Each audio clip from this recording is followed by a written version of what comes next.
Imam Ahmad rahimahullah ta'ala collects in his Musnad from the great companion Abu Umamah radiyallahu anhu that a young man came to the Prophet sallallahu alaihi wasallam and he said, give me permission to commit zina, to commit adultery or fornication, to have an illegitimate relationship with a woman. People were shocked. They approached the man and they reprimanded him. The Prophet ﷺ said to him, come closer.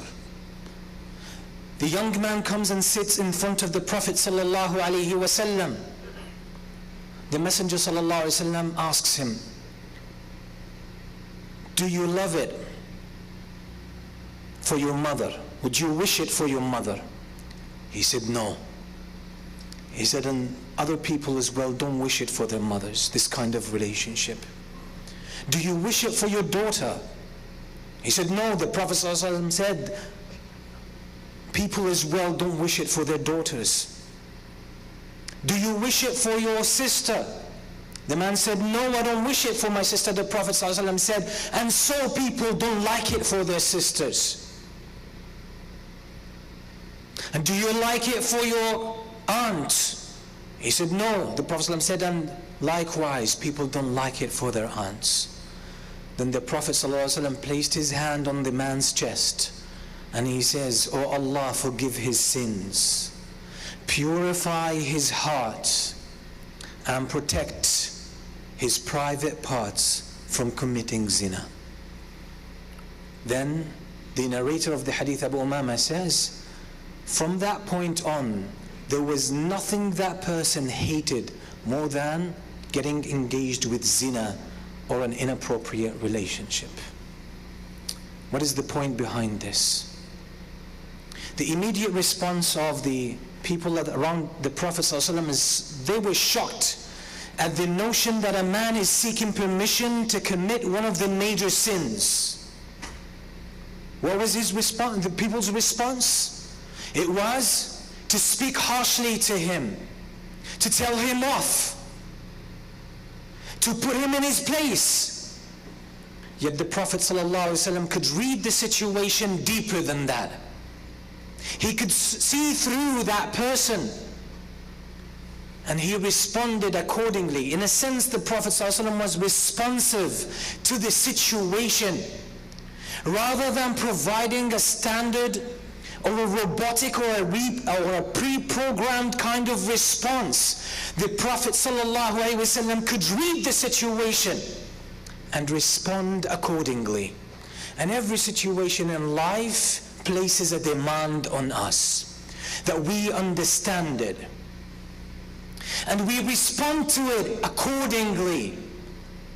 You can't have the same response for two different situations. You can't have the same response for two different cases. That's not wisdom, and that's not truth. Because every situation is different, every person is different. Yes, there are principles that transcend individuals, cases, and situations. Principles are stable. Principles are permanent. But the way these principles are applied and acted upon is responsive to the situation. And that's how the Prophet ﷺ was.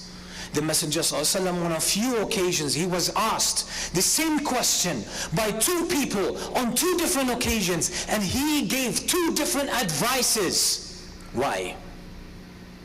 Because he gave the advice that is more suitable to the person who was asking the question. That's wisdom. For someone who's trying to perceive this at a very basic level of understanding, it might seem as a contradiction or inconsistency. But that's responsiveness, that's maturity, that's wisdom. And that's how we are supposed to be. The Prophet ﷺ in the Meccan period, the call to Islam, the call to the truth was in its infancy. Muslims were limited in number, were small in number. They had no resources. And by Allah subhanahu wa ta'ala, they were prohibited from engaging even in self-defense, in any kind of encounter. Why? because the situation demanded so. Because if a small or minority, they engage in such kind, in a way or in some form or some shape, in some kind of conflict, most likely they will be wiped out. It will be a reason for those in power to persecute them and get rid of them. So the Prophet ﷺ and the companions responded accordingly.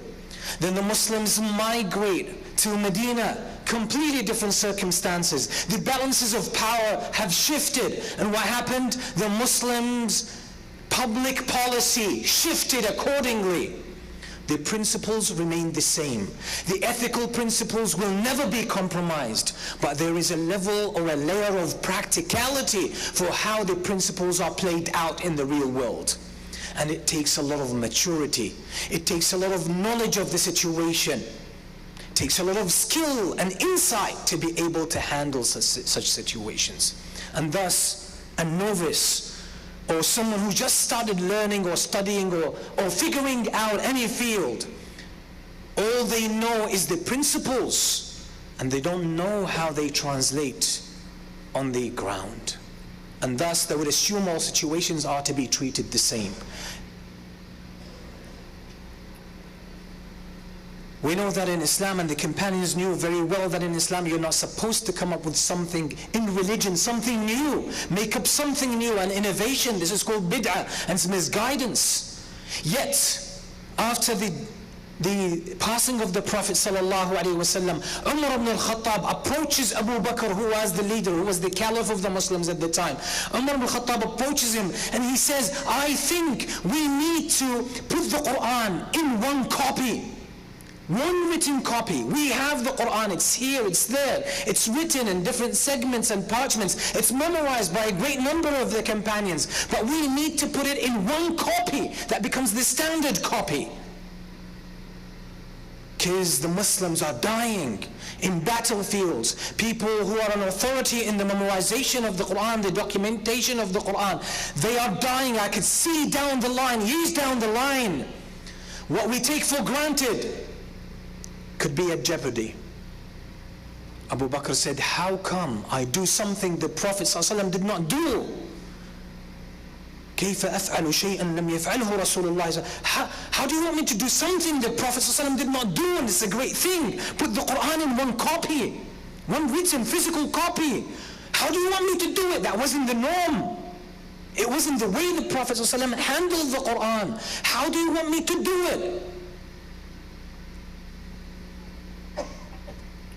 Was Umar ibn al-Khattab suggesting to innovate in the religion, to change the religion? No, circumstances are different. So Umar ibn al-Khattab explained to him, إني أرى أهل القرآن يموتون في المعارك. I'm seeing the people who have the authority in the memorization of the Quran, they're dying in the battlefield. What's going to happen? We want the documentation. So when future generations come, they know there was a reference. It's there, and it was documented, and it was compiled when all the authorities were alive, and there was a consensus on it. So no shadow of doubt gets in the hearts of people. New situation.